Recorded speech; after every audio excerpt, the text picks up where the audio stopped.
Hello बच्चों, ये JEE main 2023 का क्वेश्चन है 30 जनवरी शिफ्ट 1 का।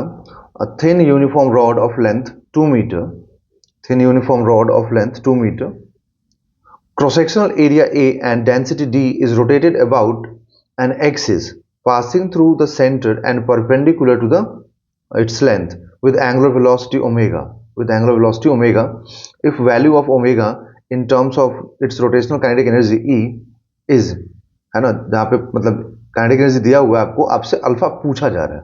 तो क्वेश्चन को समझिए, पहले बोला क्या जा रहा है आपसे, है ना। ये बड़ी इंपॉर्टेंट है समझना कि क्या आपसे बोला गया। देखिए यहाँ पर एक रॉड है, ठीक। अब बोला गया कि ये जो रॉड है ना, ये अपने मिड पॉइंट के अबाउट रोटेट कर रहा है, ओके। और इसका लेंथ मान लो L, जो कि 2 मीटर हमें दिया हुआ है, ठीक। इसका मास कुछ m मान लीजिए, ठीक। तो मोमेंट ऑफ इनर्शिया के बारे में बोला गया। इसका मास दिया हुआ है क्या, एक बार देख लें। इसका मास हमें नहीं दिया हुआ है ना, तो मास को चेंज करेंगे। इसका हमें डेंसिटी दिया हुआ है, इसका क्रॉस सेक्शनल एरिया हमें A दिया हुआ है, इसका डेंसिटी हमें D दिया हुआ है, ठीक है। तो हम लोग यहाँ पर मास को क्या लिख देंगे, मास को लिखेंगे यहाँ पर वॉल्यूम इनटू डेंसिटी, ठीक है। तो वॉल्यूम को क्या लिखेंगे, क्योंकि रॉड है ना, तो area into length into density, तो ये पूरा मास हो गया, है ना। इसकी जरूरत पड़ने पर यूज हम करेंगे इसको। तो जब अपने सेंटर से पास करता हुआ एक्सिस से रोटेट करेगा, जो कि मिड पॉइंट पे पास कर रहा है एंड लेंथ से परपेंडिकुलर, तो इसका मोमेंट ऑफ इनर्शिया का फॉर्मूला क्या होता है, ml² by 12 होता है ना। जब मिड पॉइंट से पास करते हैं तो ml²/12। And rotational kinetic energy होता कितना है, हाफ आई ओमेगा स्क्वायर। तो आप क्या लिखेंगे, हाफ इंटू आई की जगह पे क्या लिखेंगे, ml²/12 लिखेंगे, है ना, इंटू ओमेगा स्क्वायर। बट अब प्रॉब्लम ये है कि आपको मास मालूम नहीं है ना। तो अगर आपको मास नहीं मालूम है तो आपको मास निकालना पड़ेगा।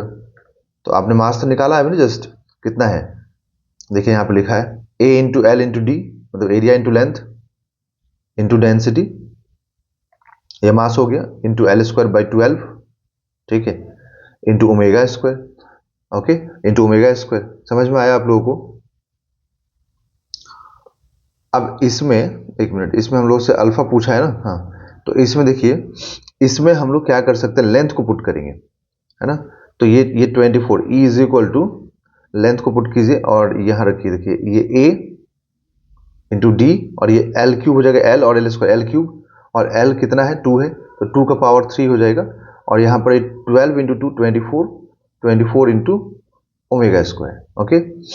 तो E is equal to A into D into 8 divided by 24 into omega square, तो ये 3 हो गया।